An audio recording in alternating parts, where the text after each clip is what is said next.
Assalamu alaikum wa rahmatullahi wa barakatuh jama'a, barkanmu da kasancewa a cikin wannan lokaci. Insha Allahu ne ta riga zan gabatar muku da salad ɗin ƙwai.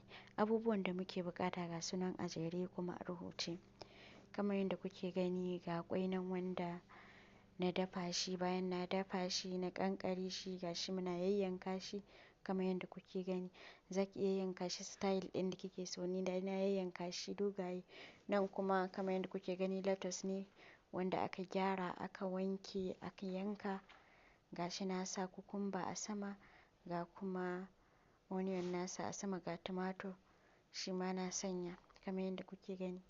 Sannan kuma ga ƙwai shi ma na zo na jajjera a sama. Da Allah habibti, in wannan shine farkon zuwanki wannan tasha, ina roƙon da ki je ki yi subscribe ko ki yi follow da like da comment da subscribe. Bayan nan gashi nan na barbaɗa mashi lemun tsami da kuma gishiri da magi kamar yadda kuke gani. Ga kuma mai za mu ɗan sa mashi.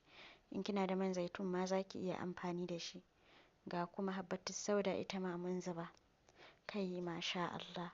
Da fatan wannan bidiyo ya ƙayatar da ku. Na gode. Allah ya amintar da hannayenmu. Ma'asalama.